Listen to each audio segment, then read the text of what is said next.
ඔබ මෙතෙක්කල් ආරම්භ කළ ව්‍යාපාරය ඔබ හිතන මට්ටමට දියුණු කරගන්නට නොහැකි වුණාද? එසේත් නැත්නම් උපයන මුදල් යාදීමක් නැද්ද? එකී මෙකී නොකී සෑම මුදල් ප්‍රශ්නයක්ම සැනකින් දුරු කරන බලවත් විෂ්ණු මන්ත්‍රයක් තමයි අද මන්ත්‍ර චැනලය ඔස්සේ රැගෙන එන්නේ. විශ්වයේ පවතින ඉතා බලවත් ශක්තියින් ඔබ වෙත ආකර්ෂණය කර දෙන මෙම මන්ත්‍රය ශ්‍රවණය කරන ඕනෑම අයෙකුට සල්ලි අතේ වරදින්නේ නම් නැහැ. විෂ්ණු දිව්‍ය රාජානන්ගේ ඇල්ම බැල්ම ඔබ වෙතට ලබා ගන්නට මේ මන්ත්‍රය ශ්‍රවණය කරන ඕනෑම කෙනෙකුට හැකියාව පවතිනවා. ඒ වගේම ඔබේ නිවසේ අපල දෝෂ ඉවත් කරලා ඔබේ නමට හා උපන් වේලාවට අනුව 1008 වාරයක් ජීවම් කරන යන්ත්‍රයක් ඔබ සතුව පවතිනවා නම් ගඟක් ගලන්නාසේ මිල මුදල් ඔබ වෙතටම ගලාගෙන එනවා සත්‍යක්මයි. ඉතින් එයට හොඳම සාක්ෂියක් තමයි අපට දිනපතා දහස් ගණනින් ලැබෙන ඇමතුම්. මෙම මන්ත්‍ර ශ්‍රවණය කරලා ප්‍රතිඵල ගන්න අපහසුව සෑම දෙනාම යන්ත්‍රය ලබාගත් පසු ඒ සියලු ගැටලු හොඳ අතකට හැරුණු බව තමයි බොහෝ දෙනා පවසන්නේ. ඔබටත් මෙම බලගතු නාගර්ජන යන්ත්‍රය නිවසටම ගෙන්වා ගැනීමට සඳහා 074යි 022යි 0600 අංකයට ඇමතුමක් ලබා දෙන්න පුළුවන්. ඉතින් මෙම මන්ත්‍රයේ 100%ක්ම ප්‍රතිඵල ලබා ගන්නට අවශ්‍ය කෙනෙක් ඉන්නවා නම් අනිවාර්යයෙන්ම මන්ත්‍රය අවසන් වෙනකම්ම ශ්‍රවණය කළ යුතුයි. ඒ වගේම ඉතා බලවත් විෂ්ණු දෙවියන්ගේ ආශිර්වාදය ආරක්ෂාව ඔබ වෙතට ලබා ගැනීම සඳහා මේ බල සම්පන්න වීඩියෝ එකට ලයික් කරන්න කියලත් මතක් කිරීමක් කරනවා. එසේනම් මන්ත්‍රය ශ්‍රවණය කරන්න ආරම්භ කරන්න.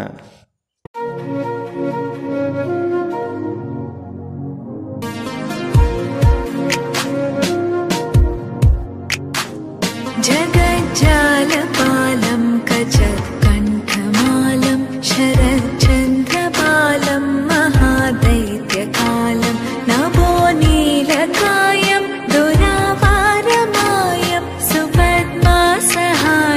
भजेऽहं भजेऽहम्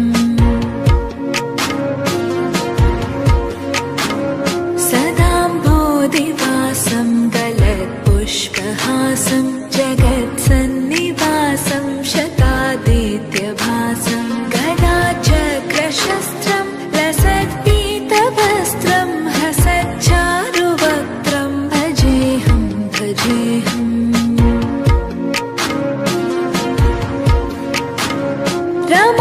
रमाकण्ठहारं शतीव्रात्तसारं जलान्तर्विहारं धराभारहारं चिदानन्दरूपं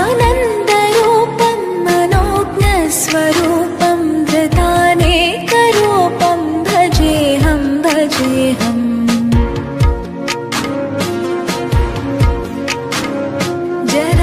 जराजन्महीनं परानन्दपीनं समाधानलीनं सदैवानवीनं जगज्जन्महेतुं सुरानीककेतुं त्रिलोकैकसेतुं भजेऽहं भजेऽहम्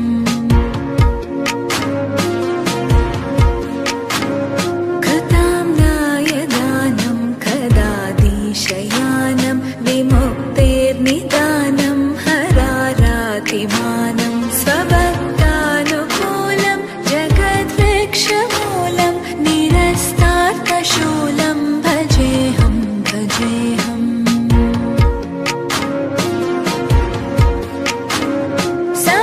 समस्तामरेशं द्विरेभावकेशं जगद्बिम्बलेशं हृदाकाशदेशं सदा दिव्यदेहं विमुक्ताखिलेहं सुवैकुण्ठगेहं भजेऽहं भजेऽहम्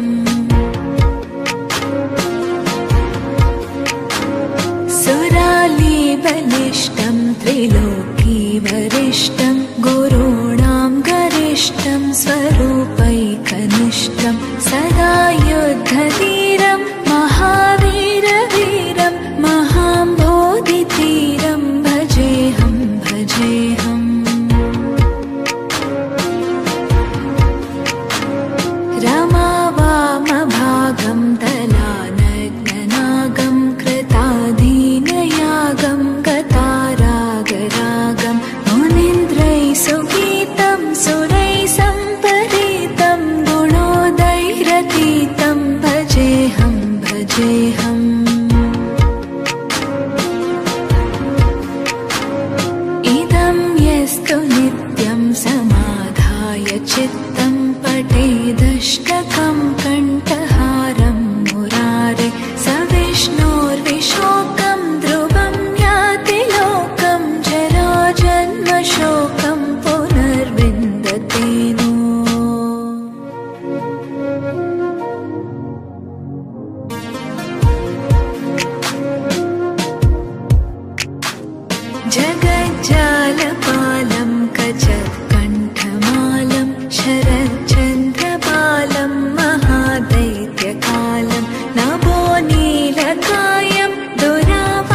त्रिलोकीवरिष्ठं गुरूणां गरिष्ठं स्वरूपैकनिष्ठं सदा युद्धधीरं महावीरवीरं महाम्बोधितीरं भजेऽहं भजेऽहम्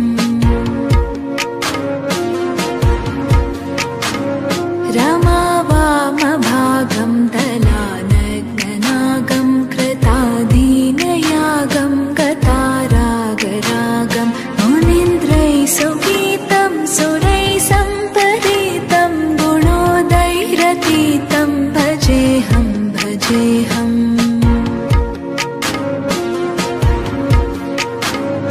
इदं यस्तु नित्यं समाधाय चित्तं पठेदष्टकं कण्ठहारं मुरारे स विष्णोर्विशोकं ध्रुवं याति लोकं जराजन्मशोकं पुनर्विन्दते नो।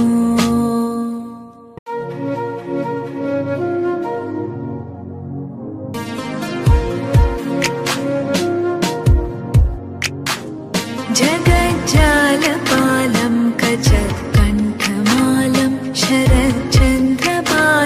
महादैत्यकालं नभो नीलकायं दुरावारमायं सुपद्मासहायं भजेऽहं भजेऽहम्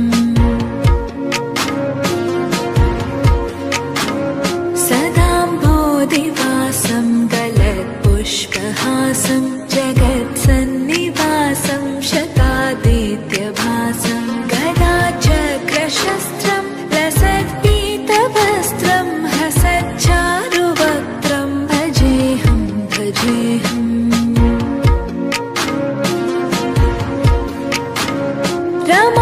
रमाकण्ठहारं श्रुतिव्रात्तसारं जलान्तर्विहारं धराभारहारं चिदानन्दरूपं मनोज्ञस्वरूपं धृतानेकरूपं भजेऽहं भजेऽहम्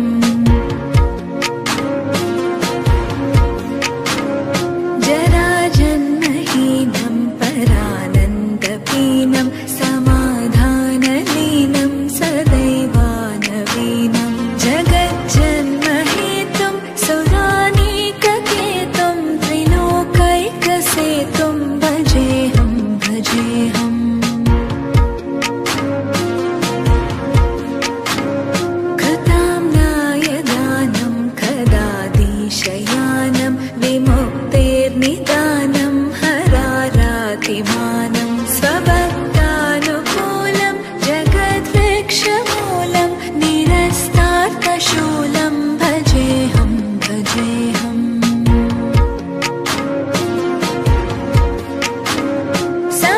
समस्तामरेशं द्विरेभावकेशं जगद्बिम्बलेशं हृदाकाशदेशं सदा दिव्यदेहं विमुक्ताखिलेहं सुवैकुण्ठगेहं भजेऽहं भजेऽहम्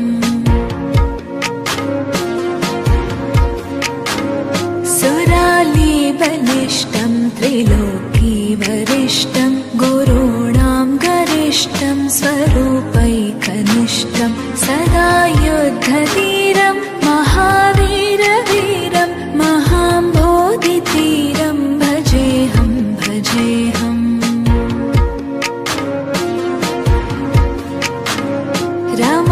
रमावामभागं दलानग्ननागं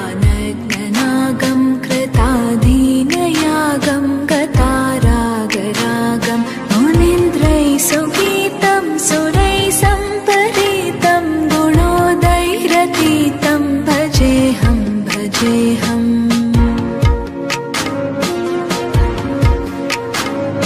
इदं यस्तु नित्यं समाधाय चित्तं पठेदष्टकं कण्ठहारं मुरारे स विष्णोर्विशोकं ध्रुवं याति लोकं जराजन्मशोकं पुनर्विन्दते नो।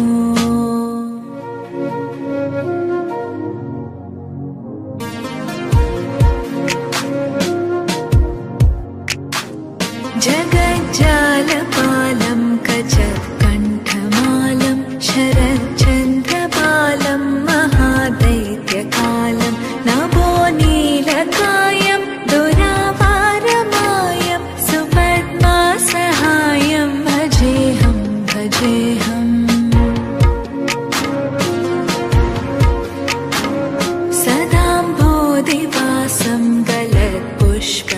श्रीनिवासं जगत्सन्निवासं शतादित्यभासं गदाचक्रशस्त्रं लसत्पीतवस्त्रं हसच्चारुवक्त्रं भजेऽहं भजेऽहम्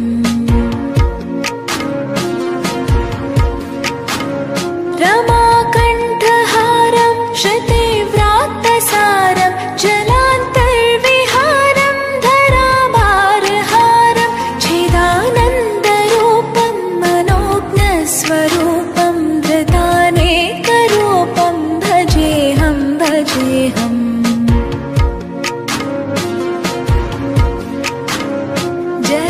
जराजन्महीनं परानन्दपीनं समाधानलीनं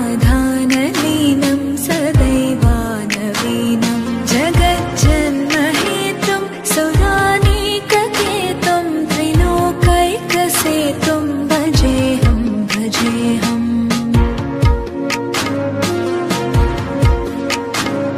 कृताम्नाय दानं कदाधीशयानं विमुक्तेर्निदानं हरारातिमानं स्वभक्तानुकूलं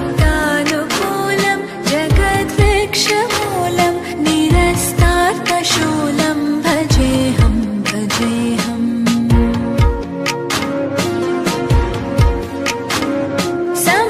समस्तामरेशं द्विरेफावकेशं जगद्बिम्बलेशं हृदाकाशदेशं सदा दिव्यदेहं विमुक्ताखिलेहं सुवैकुण्ठगेहं भजेऽहं भजेऽहम्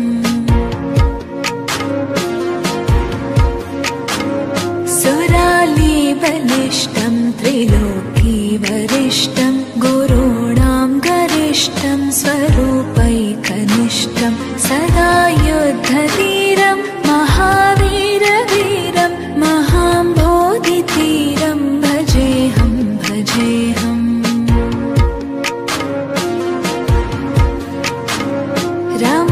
रमावामभागं दलानग्ननागं कृताधीनयागं गतारागरागं मुनीन्द्रैः सुगीतं सुरैः सम्परीतं गुणोदयरतीतं भजेऽहं भजेऽहम्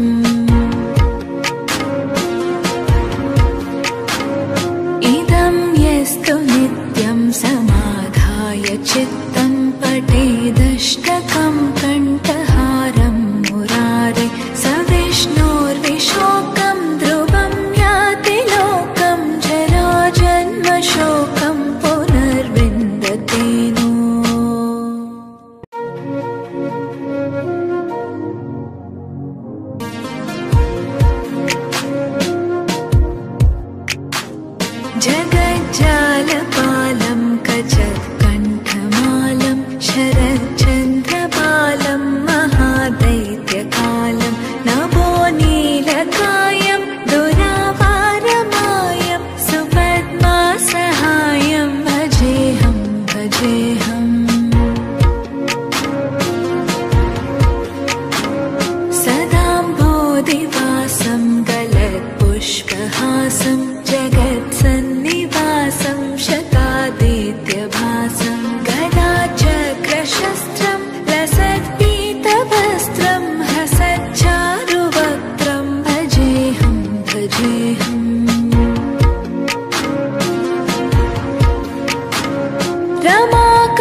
त्रिलोकीवरिष्ठं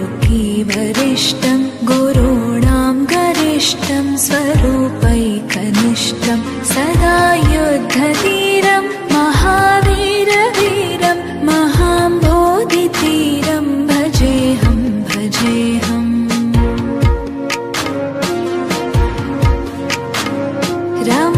रमावामभागं तलानग्ननागं कृताधीनयागं गतारागरागं मुनीन्द्रैः सुगीतं सुरैः सम्परीतं गुणोदयरतीतं भजेऽहं भजेऽहम्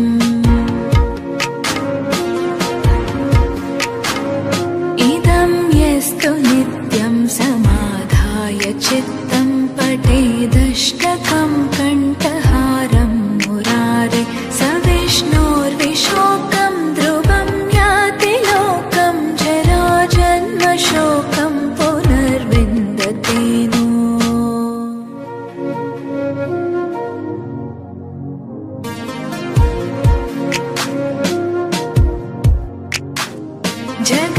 जगज्जालपालं कचत्कण्ठमालं शरच्चन्द्रपालं महादैत्यकालं नभो नीलकायं दुरावारमायं सुपद्मासहायं भजेऽहं भजेऽहम्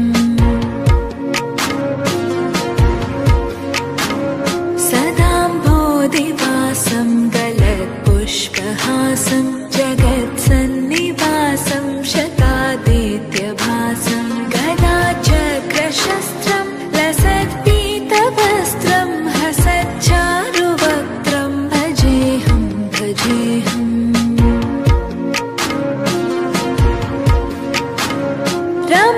रमाकण्ठहारं श्रुतिव्रातसारं जलान्तर्विहारं धराभारहारं चिदानन्दरूपं मनोज्ञस्वरूपं धृतानेकरूपं भजेऽहं भजेऽहम्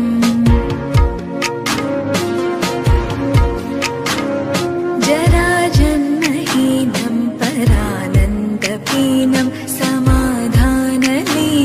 सदैवानवीनं जगज्जन्महेतुं सुरानीककेतुं त्रिलोकैकसेतुं भजेऽहं भजेऽहम्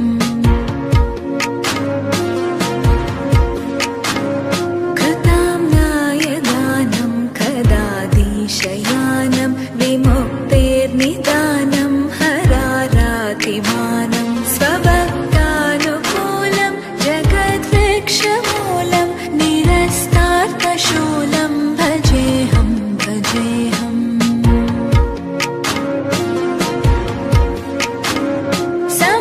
समस्तामरेशं द्विरेफापकेशं जगद्बिम्बलेशं हृदाकाशदेशं सदा दिव्यदेहं विमुक्ताखिलेहं सुवैकुण्ठगेहं भजेऽहं भजेऽहम्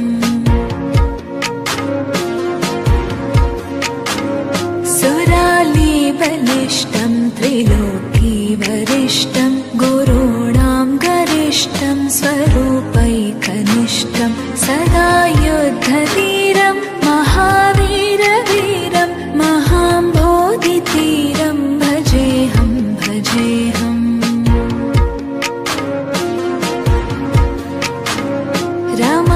रमावामभागं तलानग्ननागं कृताधीनयागं गतारागरागं मुनीन्द्रैः सुगीतं सुरैः सम्परीतं गुणोदयरतीतं भजेऽहं भजेऽहम्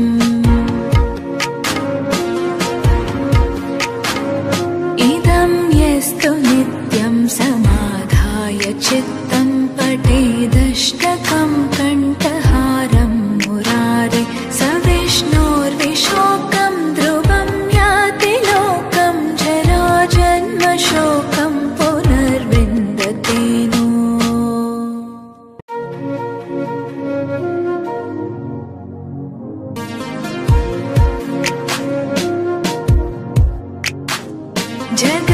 जगज्जालपालं कचत्कण्ठमालं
सुगीतं सुरैः सम्परीतं गुणोदैरतीतं भजेऽहं भजेऽहम्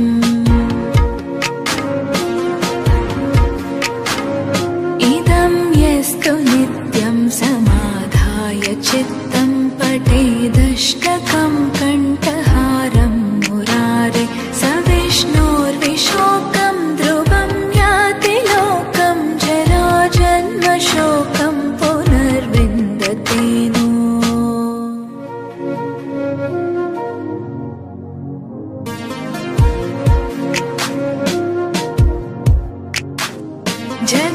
जगज्जालपालं कचत्कण्ठमालं शरच्चन्द्रपालं महादैत्यकालं नभो नीलकायं दुरावारमायं सुपद्मासहायं भजेऽहं भजेऽहम्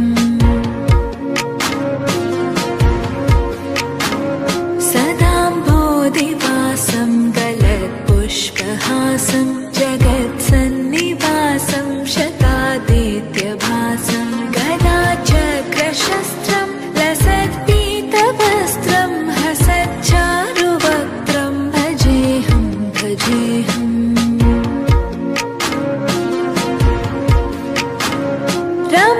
रमाकण्ठहारं श्रुतिव्रात्तसारं जलान्तर्विहारं धराभारहारं चिदानन्दरूपं मनोज्ञस्वरूपं धृतानेकरूपं भजेऽहं भजेऽहम्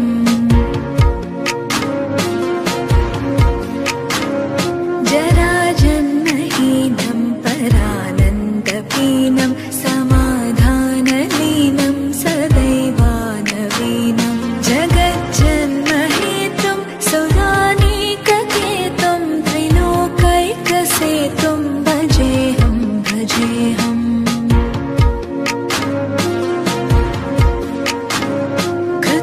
कृताम्नायदानं कदाधीशयानं विमुक्तेर्निदानं हरारातिमानं स्वभक्तानुकूलं जगद्वृक्षमूलं निरस्तार्थशूलं भजेऽहं भजेऽहम्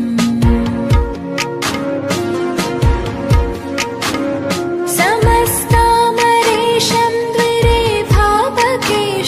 जगद्बिम्बलेशं हृदाकाशदेशं सदा दिव्यदेहं विमुक्ताखिलेहं सुवैकुण्ठगेहं भजेऽहं भजेऽहम्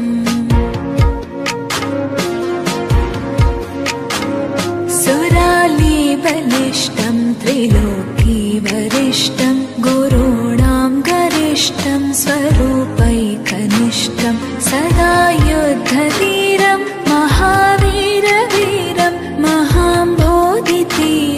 भजेऽहं भजेऽहम्